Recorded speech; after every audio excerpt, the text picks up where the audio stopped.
अच्छा माना जाए। वैसे 7 दिसंबर से 15 दिसंबर तक परीक्षा हुई थी। आज सर किन किन विषयों का रिजल्ट आएगा, थोड़ा हमारे दर्शक जन।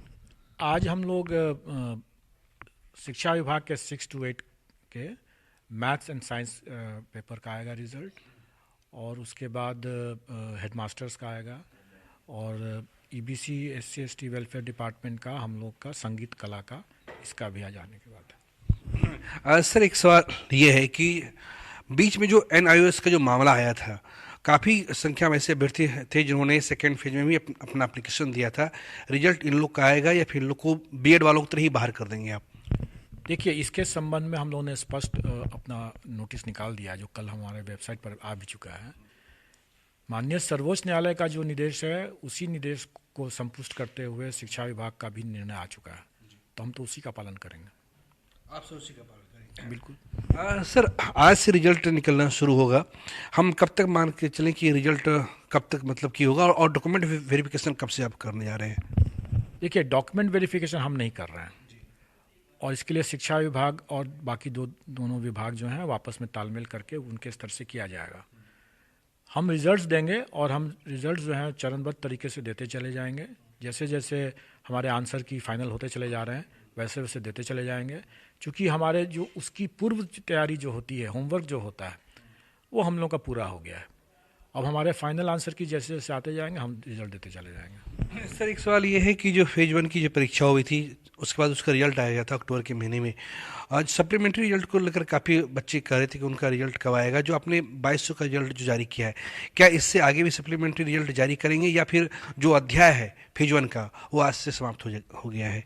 फेज़ 1 का अध्याय समाप्त हो चुका है, और सप्लीमेंट्री रिजल्ट तो हम उतना ही का दे सकते हैं जितना का हमें वैकेंसी प्राप्त होगा। हमें वैकेंसी प्राप्त हुआ, हमने उसका रिजल्ट दे दिया हमारी ओर से। अब यह चैप्टर क्लोज है। सर 28,885 ऐसे अभ्यर्थी थे फेज 1 में, जो कि अलग अलग मतलब कि वो 1 to 5 में भी थे। आपने बताया था कि वो अलग अलग पास किए हैं। क्या सर ये पूरी संख्या हो गई है आपके पास? नहीं, मल्टीपल रिजल्ट्स की जो बातें आप बता रहे हैं, वो वही उसी मल्टीपल रिजल्ट्स को ही लेकर के उन्होंने, शिक्षा विभाग ने जो हमें सप्लीमेंट्री रिजल्ट के लिए भेजा अपना रिक्वेजिशन, हम लोगों ने उसी का अपना निकाल दिया। सर ये मानते हैं कि आपके ऊपर काफ़ी दबाव रहता है। अब आपने रिजल्ट भी आप जारी करने जा रहे हैं। ये माना जाए कि जो आयोग ने रिजल्ट जारी किया है वो पूरी तरह से पारदर्शी है, कदाचार मुक्त है, और जिन्होंने ये परीक्षा दी है उसको इत्मीनान रखना चाहिए कि जो मेहनत उन्होंने की है उसका पूरा पूरा प्रतिफल जो है आयोग की तरफ से मिलने जा रहा है। ये तो मैं नहीं बोल सकता हूँ, ये तो आप ही लोग बोल सकते हैं। अभ्यर्थी खुद बोलेगा इस बात को, वो तो मैं नहीं बोल सकता हूँ। मैं अपने मुँह मियाँ मिट्ठू क्या बनूँ। सर इस बार भी कोई सप्लीमेंट्री रिजल्ट जारी करेंगे या फिर विभाग के आदेश का इंतजार करेंगे? क्योंकि आपने कहा कि मेन रिजल्ट मांगना अधिकार होता है, सप्लीमेंट्री रिजल्ट देना न देना ये विभाग का आदेश होता है। बिल्कुल, जो भी अधियाचना जो होती है पद के लिए, वो तो विभाग ही करती है। विभाग ने अगर हमें इतना पद दिया, हम उतना का रिजल्ट देते हैं।